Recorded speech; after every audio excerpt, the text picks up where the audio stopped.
I'm wise to you. There we go. I got it. I know your tricks these days.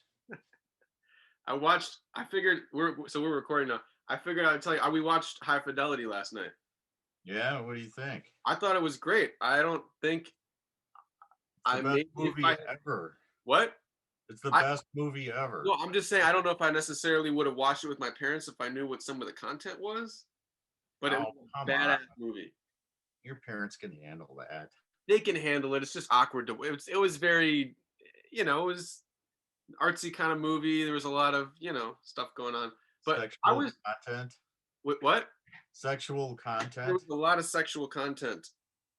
Um, but I think it was like listed online as a rom-com or something, which it you could kind of say it, but that kind of like made me like, I don't really want to watch a rom-com, but it's like a serious How's a rom-com? romantic comedy, Oh, which I have no time for. So I was like, why is Ken telling me to watch a rom-com? But it's it was like, um, satire, man. it was incredible. Like the level of detail into Yeah, like what the kind of people like the kind of that's people that we that, are. that's what record guys are all about. Yeah, yeah, yeah, I yeah. mean, It you made, gotta be you gotta be one of them to really understand. yeah, You know. yeah, yeah. I love the scene where the guy comes into his apartment when he's like reorganizing his record collection, which also was fun. Is it like his life is going to shit? Well, time to rearrange my records. But the guy comes in, he goes, you really shouldn't leave your records stacked on top of each other like that. Yeah, and he said That something scene. about chronological. Yeah, He's like, no, by where I was and what I was doing at the time I bought the record, or some weird yeah. stuff I like that. was I considered I'm considering that now. That was kind of interesting. But yeah, like It's a I great want to dig movie. into that soundtrack because I didn't know a lot of the art, like the punk artists and stuff. I didn't know who any of the people were. So I Oh, need, it's a phenomenal soundtrack. yeah, I've got it. yeah. So High Fidelity has the Deep Groove stamp of approval. Everybody go check it out. I'm sure everybody watching this channel has seen it already, and I'm way behind. But You're yeah, the only one that hadn't seen it. that's crazy. I think my dad had even seen it. Yeah, you're the only one in the cult that hadn't gotten the information. Wow. All right, so today we're doing our chick thing Yeah. because unfortunately we lost one of the greatest jazz composers, performers, players of all time, Yeah. Chick Corea. This is a sad thing, but we'll celebrate by talking about his records and his life. Yeah. Yeah. Yeah. What a gift. That was like the thing that I thought when I kind of went through and started listening to all of his records again. I was just like, wow, what a contribution to just music and life. Yeah, he had a hell of a good run. Yeah, man, that dude, he was so busy, but he was so relaxed. It was Yeah, incredible. Like, when you look at like the total sum of all the projects he did, it's like people like Frank Zappa or stuff like that, where you're like, how the hell do they fit all that in? But that's just like they had the energy for it, and that's all they wanted to do all the time. They were just writing music, playing music, putting different groups of people together. It's unbelievable. Um, why don't we start? What was the first Chick Corea record you heard? Yeah. this one right here in my stack, and it's still my favorite if I can find it. Still Yeah. my absolute favorite one. And it's one of the greatest bands of all time. Yeah. Chick Corea, Stanley Clark, Joe Farrell, Airto, Yeah. and Flora Parim. Yeah, but I got you beat, man. What's that one? This is a white label promo.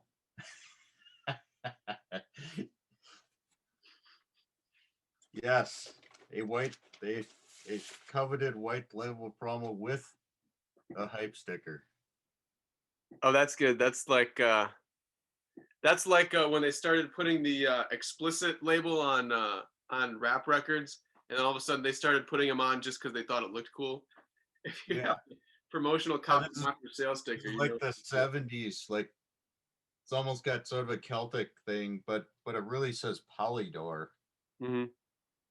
you know. Amazing. And yeah, great record, man.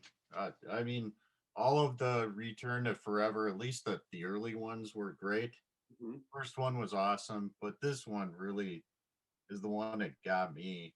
Is this I one? remember I was in college and somebody played this for me, and I was like, "What is this?" Yeah. And actually, this is I think this is the first record of his that I heard as well. And the other one, so this one was Polydor, and then the other one that came out, one was recorded before the other one, but they came out of order. I think maybe this one was recorded first, but it came out second, and then this one is return just called Return to Forever on ECM. I think this came out first. That's the first one, yeah. Yeah. Because I think they This is recorded the this, and I second. think the company didn't want to put it out or something. They couldn't convince them to release it, so he went over to Oslo or wherever and recorded it with Manfred. This one? Yeah, Oh, no, the this one, oh, okay. Yeah, this one's not produced by him. right, right, This and one's produced by Chick. and they're different. They're Yeah, like it's the same band and it's the same feel, but like when I listen, I listened to them back to back, right after he passed away, and they're like, I think Light as a Feather is a lot tighter and Return to Forever is like almost like much more jammy and loose and a little bit more adventurous. They're both like incredible. yeah. Yeah. This is more of a statement, I Right. think. Hmm. And it's kind of, I think, where it all came together Yeah. for Chick. Like this was sort of the peak of his magic powers, I you think so. know, Yeah. as far as composition Hmm. goes. And his So fucking yeah, it's the friends, first one I man. heard. That's probably my favorite, Yeah. you know. Yeah. So I don't even know if we should necessarily try to do a specific order of listing. I think we should just talk about some of his records and just kind of go through them. You know what I mean? yeah, I didn't really have anything in order. Yeah, me neither. So yeah, so these two, if you're just getting into his music, particularly this one, but also this one, I think, um, man, Yeah, even if you don't like jazz, you probably would like these yeah, because it's not just jazz. It's prog, yeah, it's like yeah, proggy, and there's also like, world. It's yeah, world. you got Airto, man. So you got man, Airto's he's an incredible percussionist, but also as a drummer, man, he's just I think he Yeah, might be one of my favorite musicians. yeah. Um, I saw him with Miles the first time that I became aware of him. yeah, Played with Miles for a couple of albums, right? he did. He played on like I think Jack Johnson and the stuff Yeah, after Bitches Brew. Yeah. yeah. And I thought, who's this dude sitting there playing percussion, in the Yeah. middle of this madness? And he had the like the Cuica thing. Yeah, He is such a. I pulled out one of his records just to kind of show it. I didn't know if we were just talking about Chick leader records or records that he was on as a sideman, but this is one of Airto's records, which we talked about like a year yeah. ago. It's a good one. That had and Chick is on here, and they play Return to Forever. Um, but it's just a bigger ensemble. He's got like a lot of horns and stuff. Yeah. This is also woo incredible. Um, So here's another really interesting Chick Corea record. oh, I haven't seen that one. I don't. I Well, have never first seen you that. haven't seen this one because this was actually put out in Spain only. So on here, tell me how this is pronounced. Extasis. Ecstasis, Ecstasy. It's not ecstasis. ecstasis, I think. Yeah. I don't know. So this is the Spanish release of this record. It's a really interesting record because it was recorded in 1967. Hmm. The band is Walter Booker on bass, Pete LaRocca on drums, the incredible John Gilmore on sax, and Chick. So it's quartet record, Hmm. but it was originally released in 1967 as a Pete LaRocca record. Hmm. And then they re-released it as a Chick record. And here is the same record titled Bliss, put out in the US on Muse Records. Hmm. Exact same record.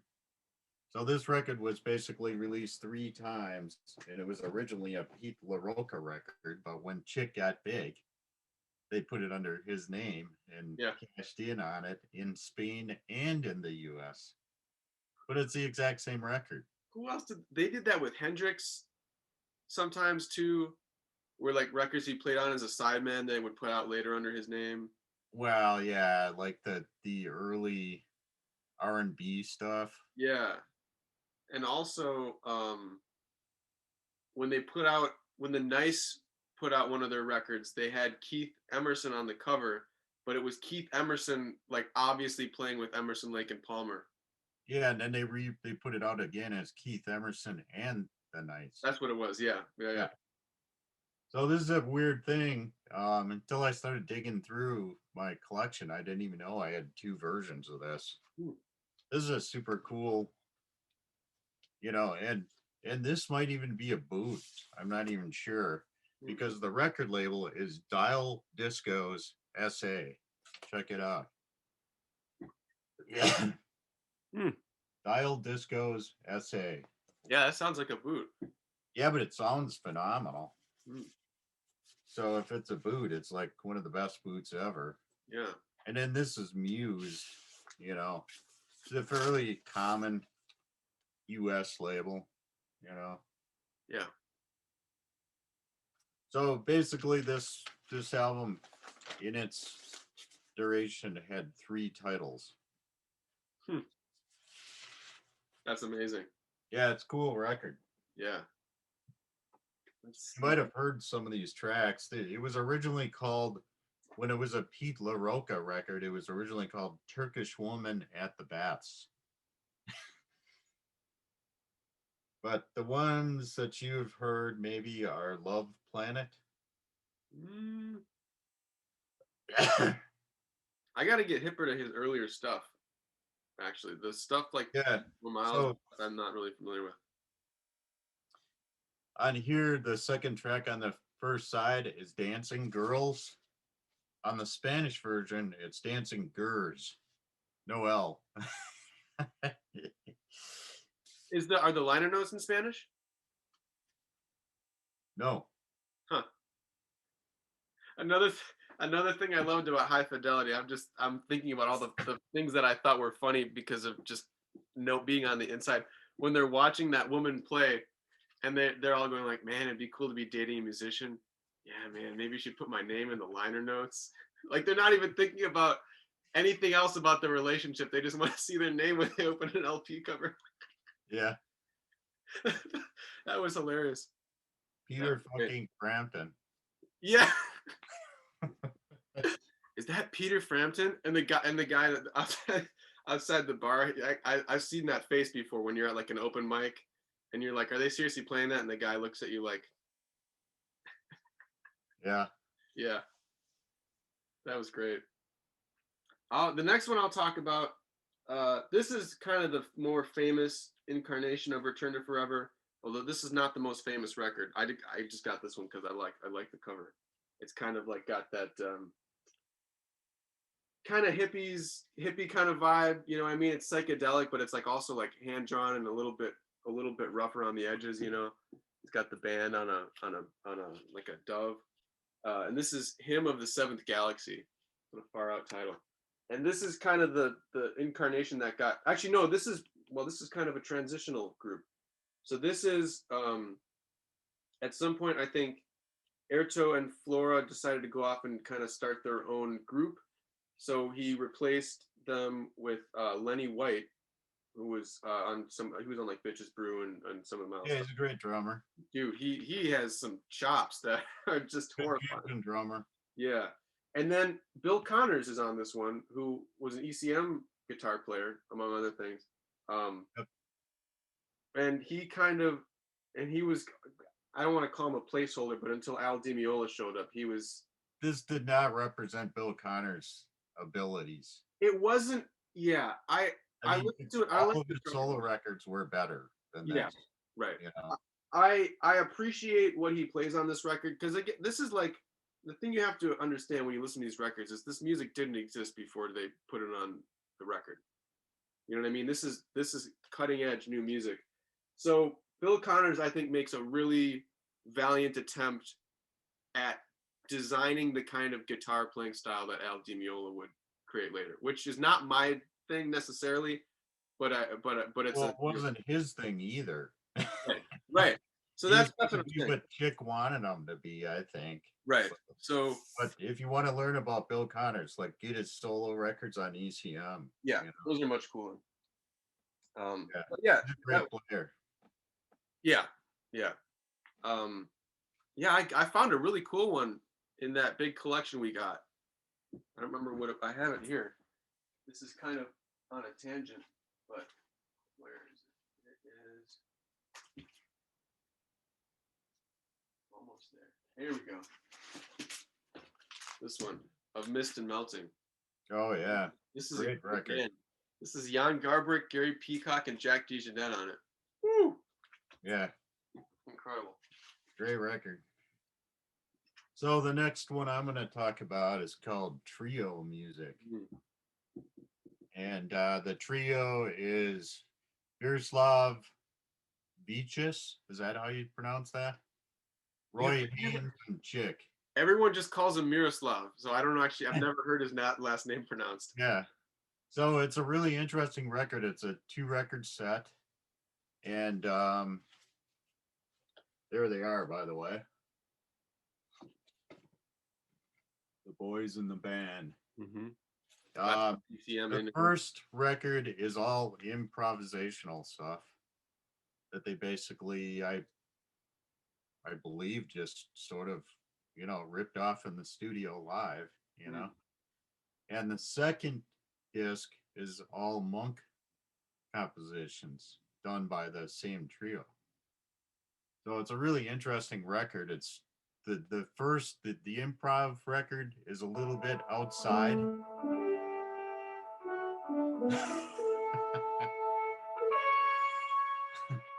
Incoming. We're gonna get sued. Yeah, I know. So the first record is a little bit outside. It's a little bit crazy. Definitely coloring outside the lines. Mm-hmm. The second record is pretty inside. Mm. So it's an interesting contrast, you know. But Yeah. like all the ECM stuff, phenomenal production and just a great sounding record to listen to. I'll follow up with.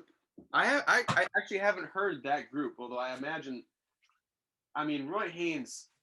I went on a rant about Roy Haynes. I'm not going to go on another rant about Roy He's Haynes, a but like tasty drummer. he's incredible, and he was around since like the bebop era, and he's played on every style since then. He's such a versatile musician. And Chick, I think one of the. I mean, there's so many things that are exemplary about Chick, but like his versatility and how far he would go in any direction he went in. You know, if he was gonna make a commercial, slick, highly produced record, he did it all the way. If he was gonna make like a crazy far out record that only 5 people were gonna like, he went all the way with that. This is one of those records. This is Circle. I don't. This isn't even under his name. I think it's kind of all of them, but it's kind of more of an Anthony Braxton record. Also, look at this band, man. Anthony Braxton, Chick, Dave Holland, Barry Atchell. You can see them on the inside, kind of playing. And this is a live concert. I think it's either 1 or 2 nights. It's pretty much from I think all the same night. And this is very challenging music. It's obviously to play, but to listen to, you have to really like trust them that they know what they're doing. It's mostly improv. They have tunes on here. And they kind of do the thing where they'll play as a group and then maybe a couple musicians will walk off stage and they'll do like a duo or something. They open with Nefertiti, They play a 20-minute version of Nefertiti by Wayne Shorter, which is killing.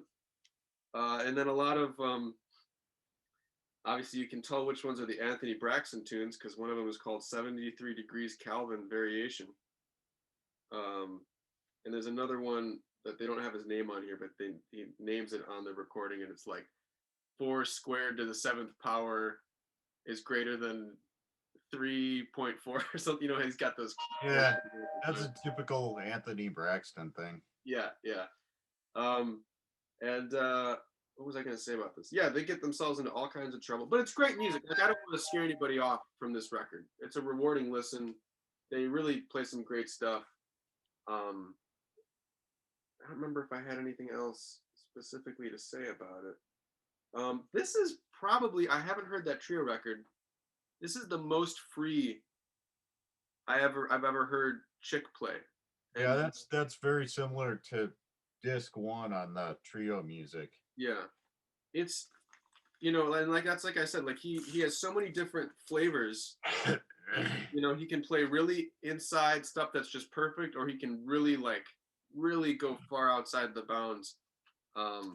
He kind of almost sounds like Joanne Brackeen on this record because she has a similar kind of touch to him, but it's a little bit more forward, and she spends more time in that kind of outside the lines zone than he does. But when he goes into that territory, it's like it's pretty incredible. So I was really excited. I looked at this. You had this record in the shop for probably half a year, and every time I would come in, I would look at it and I'd be like, I should get that. And then I'd end up with something else because I always try to get something that I wasn't expecting or I didn't know what it is. And then when he passed away, I was like, you know, I should really make sure I get my hands on that before other people come in and start trying to find all the Chick Corea records. So